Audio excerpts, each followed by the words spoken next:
गौरी पुत्र गणेश भगवान की जय। जय श्री कृष्णा, राधे राधे। प्रिय भक्तगण, आप सबका स्वागत है आपका अपने YouTube चैनल पुष्पा शर्मा हिंदी कहानियाँ में। आज मैं आप सबको इंदिरा एकादशी कब है, महत्व क्या है, पूजन विधि क्या है और कथा, इस बारे में आप सबको बताऊंगी। आप सबसे निवेदन है कि कृपया वीडियो के अंत तक बने रहें और पूरी कथा को जरूर श्रवण करें। तो चलिए शुरू करते हैं। इंदिरा एकादशी का व्रत अश्विन मास की एकादशी तिथि के दिन रखा जाता है। इंदिरा एकादशी का व्रत बहुत ही महत्वपूर्ण माना जाता है। दरअसल इंदिरा एकादशी का व्रत रखने से भगवान विष्णु की कृपा तो मिलती ही है, साथ ही पितरों को मोक्ष प्राप्त होता है। इसलिए इस एकादशी पर भगवान विष्णु की कृपा पाने के लिए हम सबको पूरी विधि विधान से पूजन करना चाहिए। आइए जानते हैं इंदिरा एकादशी का व्रत कब रखा जाएगा, साथ ही जानें इंदिरा एकादशी का महत्व और पूजन विधि क्या है।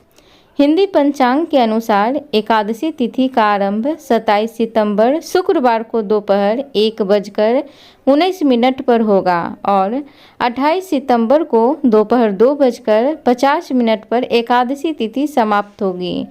शास्त्रों के अनुसार उदया तिथि में जब कोई तिथि लगती है तो उसी दिन व्रत किया जाता है। ऐसे में इंदिरा एकादशी का व्रत 28 सितंबर को किया जाएगा। पूजा करने के लिए शुभ मुहूर्त क्या है? पूजा के लिए सबसे उत्तम मुहूर्त 28 सितंबर को शुभ चौघड़िया सुबह 7:42 से 9:12 तक, शाम के समय अमृत चौघड़िया दोपहर में 3:11 से 4:40 तक। इनमें से किसी भी मुहूर्त में आप पूजा अर्चना कर सकते हैं। इंदिरा एकादशी का महत्व क्या है? इंदिरा एकादशी का महत्व इसलिए भी अधिक है क्योंकि इस व्रत को करने से आपके पितरों को मोक्ष की प्राप्ति होती है और वह वैकुंठ धाम को जाते हैं। साथ ही इस व्रत के प्रभाव से खुद के लिए भी स्वर्गलोक का द्वार खुलता है। इंदिरा एकादशी का पूजन विधि क्या है? पद्म पुराण में वर्णित विधि के अनुसार इंदिरा एकादशी का व्रत रखने से पहले 10वीं तिथि के दिन पितरों का श्राद्ध करें। 10वीं तिथि में ब्राह्मण, गौग्रास, कौवे और कुत्ते, इन सभी को भोजन कराएं। साथ ही इस दिन किसी से चुगली आदि न करें। 10वीं तिथि में रात के समय भूमि पर शयन करें और अगले दिन यानी एकादशी तिथि में व्रत का संकल्प लें। इसके बाद स्नान आदि के बाद एक चौकी पर पीला कपड़ा बिछाएं और उस पर श्री हरि की प्रतिमा स्थापित करें। फिर भगवान विष्णु को वस्त्र अर्पित करें और उनके साथ माता लक्ष्मी को भी उन्हें भी भोग लगाएं। अंत में इंदिरा एकादशी की कथा का श्रवण करें या पाठ करें। फिर भगवान विष्णु और माता लक्ष्मी की आरती करें। प्रिय श्रोतागण, अब हम सब इंदिरा एकादशी की कथा को बड़ी ही भक्ति भाव से श्रवण करेंगे। धर्मराज युधिष्ठिर कहने लगे कि हे भगवान, अश्विन कृष्ण एकादशी का क्या नाम है, इसकी विधि तथा फल क्या है, सो कृपया करके कहिए। भगवान श्री कृष्ण कहने लगे कि इस एकादशी का नाम इंदिरा एकादशी है। यह एकादशी पापों को नष्ट करने वाली तथा पितरों को अधोगति से मुक्ति देने वाली होती है। हे राजन, ध्यान पूर्वक इसकी कथा सुनो। इसके सुनने मात्र से ही वाजपेयी यज्ञ का फल मिलता है। प्राचीन काल में सतयुग के समय में महिष्मती नाम की एक नगरी में इंद्रसेन नाम का एक प्रतापी राजा धर्मपूर्वक अपनी प्रजा का पालन करते हुए शासन करता था। वह राजा पुत्र, पौत्र और धन आदि से संपन्न और विष्णु का परम भक्त था।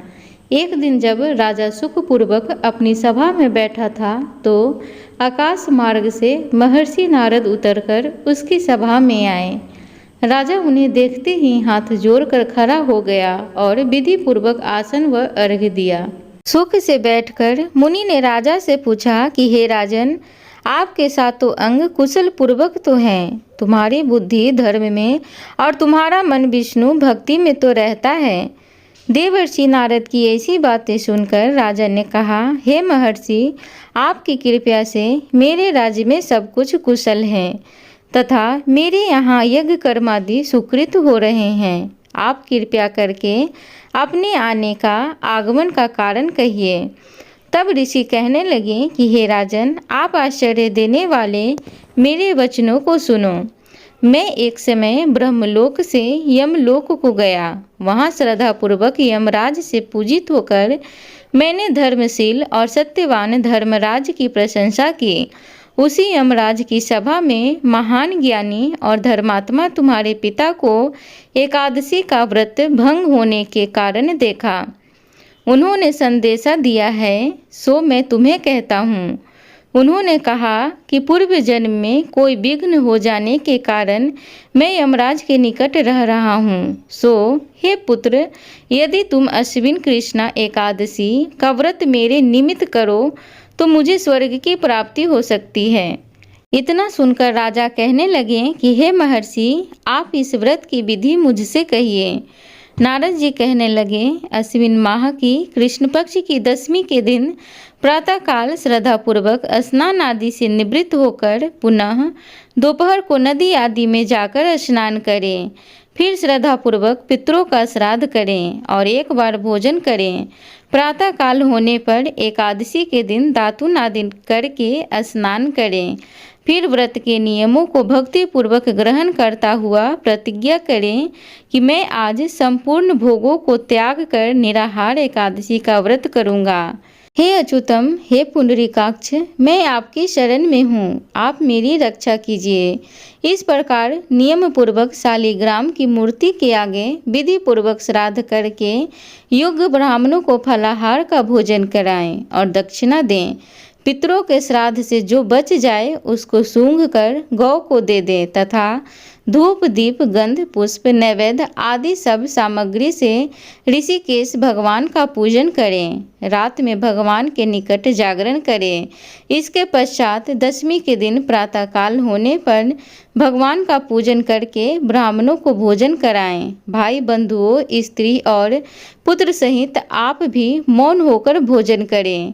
नारद जी कहने लगे कि हे राजन, इस विधि से यदि तुम आलस्य रहित होकर इस एकादशी का व्रत करोगे तो तुम्हारे पिता अवश्य ही स्वर्गलोक को जाएंगे। इतना कहकर नारद जी अंतर्ध्यान हो गए। नारद जी के कथन अनुसार राजा द्वारा अपने बांधवों तथा दसों सहित व्रत करने से आकाश में पुष्प वर्षा हुई और उस राजा का पिता गरुड़ पर चढ़कर विष्णु लोक को गया। राजा इंद्रसेन भी एकादशी के व्रत के प्रभाव से राज्य भोग कर अंत में अपने पुत्र को सिंहासन पर बैठाकर स्वर्गलोक को गया। हे युधिष्ठिर, यह इंद्र एकादशी के व्रत का महात्म्य मैंने तुमसे कहा। इसके पढ़ने और सुनने से मनुष्य सब पापों से छूट जाते हैं और सब प्रकार के भोगों को भोग कर वैकुंठ को प्राप्त होते हैं। प्रिय श्रोतागण, तो इस प्रकार इंदिरा एकादशी की व्रत कथा थी। उम्मीद करूंगी आज की ये कथा आप सबको अच्छी लगी हो, तो कृपया करके इस छोटे से चैनल को सब्सक्राइब कर लें ताकि हमारा चैनल जीवंत बना रहे और आगे बढ़ सके। तब तक के लिए जय श्री कृष्णा, राधे राधे।